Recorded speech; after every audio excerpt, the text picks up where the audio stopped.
बिस्मिल्लाहिर्रहमानिर्रहीम। आज हम बात करेंगे, वो कहता है एक्सप्लेन मूवमेंट ऑफ इनर्शिया। कि मूवमेंट ऑफ इनर्शिया क्या होता है, calculate movement of inertia of a rigid body. एक रिजिड बॉडी के लिए हमने क्या करना है, movement of inertia find out करना है। सबसे पहले तारीफ देखते हैं। वो कहता है it is defined as the product of mass of particle and square of its perpendicular distance from axis of rotation. जिस तरह ये पिक्चर में आपको दिखाया गया होगा, ये देखें, अगर ये कोई मास था, ठीक है, वो इस एक्सिस के गिर्द ऐसे रोटेट करता है, तो वो कहता है इस मास के और इसका ऐसे परपेंडिकुलर डिस्टेंस जो है उसके स्क्वायर के हासिल ज़रब के बराबर है मूवमेंट ऑफ इनर्शिया। तो आई इज इक्वल टू क्या हो जाएगा, एम आर स्क्वायर हो जाएगा। इसका यहाँ से यूनिट निकालें तो मास का यूनिट होता है किलोग्राम, और आर जो है वो असल में एक लेंथ है, डिस्टेंस है, तो मीटर स्क्वायर आ जाएगा। तो इसका यूनिट है किलोग्राम मीटर स्क्वायर। अब movement of inertia for a rigid body वो देखते हैं। वह कहते हैं first we calculate for a particle. एक पार्टिकल के लिए हम मूवमेंट ऑफ इनर्शिया पहले देखते हैं। देखें, let F is equal to M A T. T हमने लिखा, टी क्या है, A T is tangential acceleration, we know that. अब देखें टेंजेंशियल एक्सेलरेशन क्या है कि टेंजेंट हम ड्रा करेंगे, कोई एक ऐसी लाइन ड्रा करेंगे जो दायरे को, उस पॉइंट को जहां पर हमने वो मास लिया हुआ है, ऐसे छू कर निकले। तो जो इसके अलॉन्ग वेलोसिटी होगी वो टेंजेंशियल वेलोसिटी होगी उस जिस्म की। तो M is equal to M A T, यानी A T is tangential acceleration. तो we know that A T is equal to R alpha. We know that R alpha, ये एक्सेलरेशन जो होती है टेंजेंशियल, वो किसके बराबर होती है, आर अल्फा के। Then F is equal to M, A की जगह क्या आ जाएगा, आर अल्फा। ठीक है, इस रिलेशन में ए टी की वैल्यू हमने पुट कर दी सिर्फ। तो torque acting on a particle वो कहता है वो होता है बराबर है T is equal to R cross F. R लिखा, एफ की जगह एम आर अल्फा लिखेंगे। ठीक है, एम और ये आर, एम आर का स्क्वायर हो जाएगा और अल्फा साथ वैसे आ जाएगा।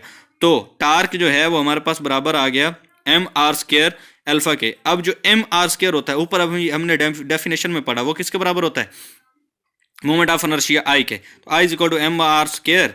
तो टार्क जो एम आर स्क्वायर था, इसकी जगह आई आ जाएगा और आई अल्फा। टार्क किसके बराबर आ जाएगा, आई अल्फा के। तो now let the rigid body is made up of N particles. अब हम बात कर रहे हैं किसके लिए, जो उसने कहा कि एन पार्टिकल्स है रिजिड बॉडी के लिए मालूम करना है। तो हम उसको क्या करते हैं, रिजिड बॉडी को एन पार्टिकल्स में डिवाइड कर देते हैं। मास उनका है m1 m2 mn, और जो एट डिस्टेंस, जो उसके डिस्टेंस हैं वो कितने हैं, वो कहता है सेम उसी तरह जैसे m1 m2 और वो है, ये भी उसी तरह r1 r2 r3 और rn है from axis of rotation. Picture में अगर आप देखें तो ये देखें ज़रा कि पिक्चर बनी हुई है। ये उसने पहला टुकड़ा यहाँ पर लिया तो उसका मास m1 और r1 उसका रेडियस कर दिया। इधर उसने दूसरा टुकड़ा लिया तो उसका r2 और m2 कर दिया। इधर उसने तीसरा लिया तो r3 और m3, सॉरी यहाँ पर क्या होना है, r3 और m3। तो यहाँ पर हम लिख देते हैं r3। ठीक है, r3 और m3 हो जाएगा।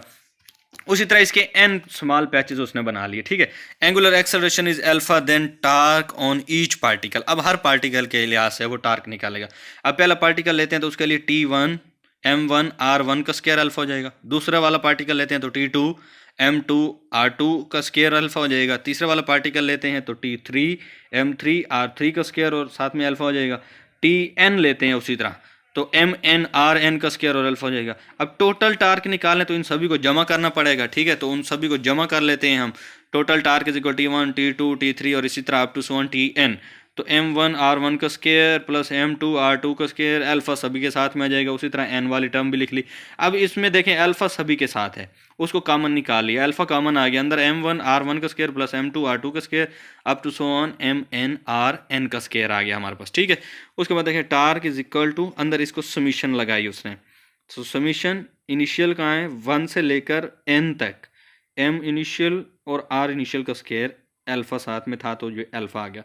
अब ये वाली जो सारी की सारी अंदर टर्म है ये आई के बराबर है, आई जिसको मोमेंट ऑफ इनर्शिया कहते हैं। तो T is equal to I alpha हो जाएगा। वो कहता है where I is equal to, ये वाली बात जो अंदर हमने ली, आई उसके बराबर है। ठीक है जी, तो डायमेंशन अगर चेक करें तो I is equal to M R square होता है। एम मास ऑलरेडी मौजूद है, एम आ जाएगा। आर क्या होती है, लेंथ होती है, तो एल का स्क्वायर आ जाएगा स्क्वायर ब्रैकेट में। ये इसकी डायमेंशंस निकल आएंगी। उम्मीद करता हूँ आपको समझ आई होगी। अगर कहीं से समझ नहीं आई तो नीचे कमेंट्स में मुझसे पूछ सकते हैं। अल्लाह हाफिज़।